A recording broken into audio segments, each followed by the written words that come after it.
Sally മുഹമ്മദിലൂടെ പോവുകയാണ്. Sally, ഇപ്പോൾ ലഭിക്കുന്ന വിവരം പ്രകാരം ഷാൻ 22-ന് വീണ്ടും ചോദ്യം ചെയ്യലിന് ഹാജരാകണമെന്ന് മനസ്സിലാക്കുന്നുണ്ട്. ഇന്ന് തന്നെ ഏകദേശം ഒരു 4 മണിക്കൂർ നീണ്ട ചോദ്യാവലിയോട് തയ്യാറാക്കിക്കൂടിയുള്ള ചോദ്യം ചെയ്യലാണ് അന്വേഷണ സംഘത്തിന്റെ ഭാഗത്ത് ഉണ്ടായത്.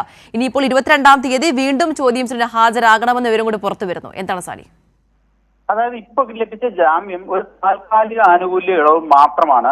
വലിയ കുരുക്കിലേക്ക് തന്നെയാണ് ഇയാൾ പോകുന്നത് എന്ന കാര്യത്തിൽ തർക്കമില്ല. 22-ന് വീണ്ടും ഹാജരാകുമ്പോൾ 2 കാര്യങ്ങൾ അതിനു മുമ്പ് പോലീസ് ശ്രമിക്കുന്നുണ്ട്. ഒന്ന്, ഈ രക്തം, നഖം, തലമുടി തുടങ്ങിയവയുടെ സാമ്പിളുകൾ ശേഖരിച്ചിട്ടുണ്ട്. അവയുടെ പരിശോധനാ ഫലം അപ്പോൾ ലഭിക്കും, തിങ്കളാഴ്ചയോ ചൊവ്വാഴ്ച ലഭിക്കും എന്നാണ് പോലീസിന്റെ പ്രതീക്ഷ. അത് പ്രധാനപ്പെട്ട ഒരു തെളിവായി മാറും. അങ്ങനെ വീണ്ടും ചോദ്യം ചെയ്യുമ്പോൾ കൂടുതൽ തെളിവുകളോടുകൂടി ചോദ്യം ചെയ്യാം. അങ്ങനെയാണെങ്കിൽ ഈ വകുപ്പുകൾ ഇപ്പോ NDPS ആക്ടിന്റെ 27B, 29, ഭാരതീയ ന്യായ സംഹിതയുടെ 238 ഈ 3 വകുപ്പുകളാണ് ചേർത്തിരിക്കുന്നത്. NDPS ആക്ട് 1975 NDPS ആക്ടിലെ 27B എന്ന് പറയുന്നത് മയക്കുമരുന്ന് ഉപയോഗിക്കുന്നതാണ്.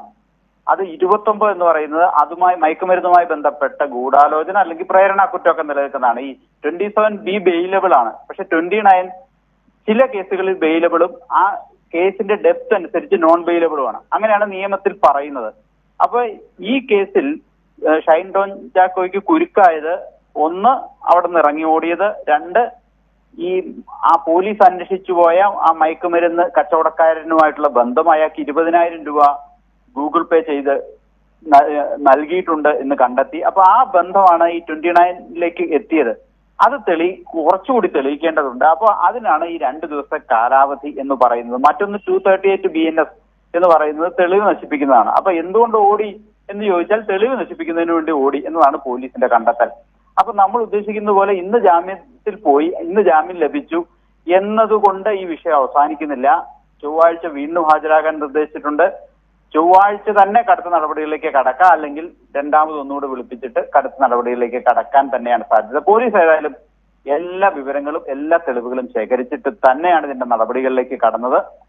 കഴിഞ്ഞ കുറെ ദിവസങ്ങളായി ഈ സംഭവത്തിന് തൊട്ടു പിന്നാലെ തന്നെ പോലീസ് കാര്യമായ തെളിവുകളെല്ലാം തന്നെ ശേഖരിച്ചിരുന്നു. 4 അർത്ഥത്തിൽ പറഞ്ഞാൽ 4 ഘട്ടങ്ങളിലായി. അതായത് സാമ്പത്തിക ഇടപാട് എന്ന് പറയുന്നത് ഈ മയക്കുമരുന്ന് കച്ചവടക്കാരനുമായിട്ടുള്ള സാമ്പത്തിക ഇടപാട്, പിന്നെ സമാന കേസുകൾ ഉൾപ്പെട്ടവർ ഇതേ മയക്കുമരുന്ന് കച്ചവടക്കാരനുമായിട്ടുള്ള ഫോൺ സംഭാഷണങ്ങൾ, അങ്ങനെ ഫോൺ വിളികൾ, മാത്രമല്ല മൊഴി പറഞ്ഞതിൽ പലരും വലിയ വൈരുദ്ധ്യം, അതെല്ലാം ചേർത്താണ് ഇന്ന് താരതമ്യേന ഒരു ദുർബലമായ വകുപ്പിട്ട് ഒരു FIR ഇട്ട് മെഡിക്കലും എടുത്ത് കേസ് രജിസ്റ്റർ ചെയ്ത് അറസ്റ്റ് രേഖപ്പെടുത്തി ജാമ്യത്തിൽ വിട്ടത്.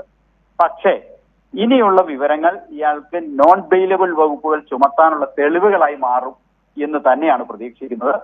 അതിൽ ഏറ്റവും പ്രധാനപ്പെട്ടത് ഷൈൻ ലഹരി ഉപയോഗിച്ചോ ഇന്ന് പരിശോധനയുടെ ഭാഗമായി നടത്തിയ സ്രവം, തലമുടി, രക്തം എന്നിവയുടെ പരിശോധനയാണ്. അതിന്റെ ഫലം തിങ്കളാഴ്ചയോ ചൊവ്വാഴ്ചയോ ലഭിക്കും. അതുകൂടി കിട്ടുന്നതോടുകൂടി ഷൈനിന് കുരുക്കും മുറുകും എന്ന കാര്യത്തിൽ തർക്കമില്ല. ഇപ്പൊ ഷൈനിന് ലഭിച്ചിരിക്കുന്ന ഒരു ജാമ്യം താൽക്കാലിക ആശ്വാസം മാത്രമാണ്. അത്രമേൽ കൃത്യതയോടുകൂടിയാണ് ഈ കേസിൽ അന്വേഷണം നടന്നിരിക്കുന്നത്.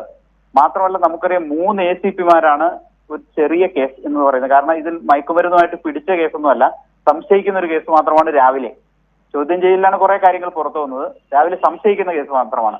അത്തരം ഒരു കേസിൽ സിറ്റിയിലെ 2 പ്രധാനപ്പെട്ട ACPമാർ, നാർക്കോട്ടിക് ACP 3 പേരുടെ നേതൃത്വത്തിൽ വൻ സംഘം ഇരുന്നാണ് ഈ കേസ് ചോദ്യം ചെയ്യലിലേക്ക് പോലും എത്തിച്ചിരിക്കുന്നത്. അപ്പൊ എത്രമാത്രം ഗൗരവത്തോടെയാണ് ഭരണകൂടം അല്ലെങ്കിൽ പോലീസ് ഈ കേസിനെ കൈകാര്യം ചെയ്തത് അല്ലെങ്കിൽ കാണുന്നത് എന്നതിന്റെ തെളിവാണത്. അതിന് പൊളിറ്റിക്കൽ റീസൺസും ഉണ്ട്. കാരണം ഈ സമീപകാലത്ത് വലിയ തോതിൽ മയക്കുമരുന്ന് വ്യാപനമുണ്ട്. അപ്പോൾ കൂടുതൽ കൃത്യതയോടെ നമ്മുടെ സംവിധാനങ്ങൾ ആക്ട് ചെയ്യണം എന്നൊരു പൊളിറ്റിക്കൽ ഡിസിഷൻ മുകളിൽ നിന്നുണ്ട്. അതിന്റെ മേൽ കടുത്ത സമ്മർദ്ദം എക്സൈസിനും പോലീസിനും ഉണ്ട്. മന്ത്രിമാരും മുഖ്യമന്ത്രി അടക്കമുള്ള ദൈനംദിന ഇത്തരം കാര്യങ്ങളിൽ അന്വേഷണം നടത്തുന്നുണ്ട്. അതിൽ പരിശോധനകൾ നടക്കുന്നുണ്ട്. എടുക്കുന്ന കേസുകളുടെ കാര്യത്തിൽ, അതിന്റെ തുടർ നടപടികളുടെ കാര്യത്തിലൊക്കെ പരിശോധനകളും വിലയിരുത്തലുകളും ഒക്കെ മുഖ്യമന്ത്രി തന്നെ നേരിട്ട് പല കേസുകളിലും പല സംഭവങ്ങളിലും നടത്തുന്നുണ്ട്. എന്തായി എന്ന് എക്സൈസ് കമ്മീഷണറോടും പോലീസ് DGPയോടും മുഖ്യമന്ത്രി തന്നെ ചോദിക്കുന്ന കാര്യങ്ങളുണ്ട്. അപ്പോ ഭരണകൂടം എത്രമാത്രം ആക്റ്റീവ് ആകണോ അത്രമാത്രം അതിലേറെ ഇത്തരം കേസുകളിൽ പോലീസും ഭരണകൂടവും സർക്കാരും, അത് പൊളിറ്റിക്കലും ഗവൺമെന്റായും ആക്റ്റീവ് ആണ് എന്നതുകൊണ്ട് തന്നെയാണ് ഈ കേസ് ഇപ്പോ ഇവിടം വരെ എത്തിയത്. അപ്പൊ പോലീസിനെ സംബന്ധിച്ചിടത്തോളം ഈ കേസിന് വിട്ടിട്ട് പോകാൻ കഴിയില്ല. കൂടുതൽ തെളിവുകൾ ശേഖരിക്കും. ഇയാളെ വീണ്ടും ചോദ്യം ചെയ്യാൻ വിളിക്കും. 22-ന് എന്നാണ് നമുക്ക് അനൗദ്യോഗികമായി ലഭിക്കുന്ന വിവരം. അതായത് 22-ന് എന്ന് തന്നെയാണ് നമ്മൾ മനസ്സിലാക്കുന്നത്. 22-ന് ചൊവ്വാഴ്ച. അതിനുള്ളിൽ കൂടുതൽ വിവരങ്ങൾ പോലീസ് ശേഖരിച്ച് തെളിവുകൾ, റിപ്പോർട്ടുകൾ, പരിശോധനാ ഫലങ്ങൾ ഒക്കെ വെച്ച് രണ്ടാം ഘട്ട ചോദ്യം ചെയ്യൽ ആരംഭിക്കും. അപ്പോൾ ഷൈനിനെ കാത്തിരിക്കുന്നത് ഒരു കുരുക്ക് തന്നെയാണ്. ആ കുരുക്ക് ചെറിയ കുരുക്കാവില്ല.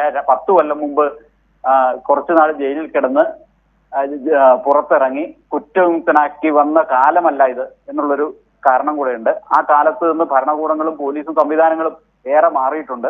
അപ്പൊ ആ മാറ്റം ഈ കേസിലും പ്രതിഫലിക്കും. അപ്പൊ ഷൈനിന് പഴയതുപോലെ ഊരിപ്പോരാൻ പറ്റില്ല. അത്ര പോലും തെളിവില്ലാത്തൊരു കേസാണിത്. എന്നിട്ടുകൂടി ഇത്രമേൽ ആർജവത്തോടെ പോലീസ് തെളിവുകൾ ശേഖരിച്ചു. ആ തെളിവുകളുടെ അടിസ്ഥാനത്തിൽ അയാൾ അറസ്റ്റ് ചെയ്തിട്ടുണ്ട്. അതൊരു നിർണായക ചുവടുവെപ്പാണ്. ഇതുകൊണ്ട് അവസാനിക്കുന്നില്ല എന്ന് തന്നെയാണ് നമുക്ക് ലഭിക്കുന്ന വിവരം. ശരി, വ്യക്തമാണ്. സാലി മുഹമ്മദാണ് വിവരങ്ങൾ നൽകിക്കൊണ്ടിരിക്കുന്നത്.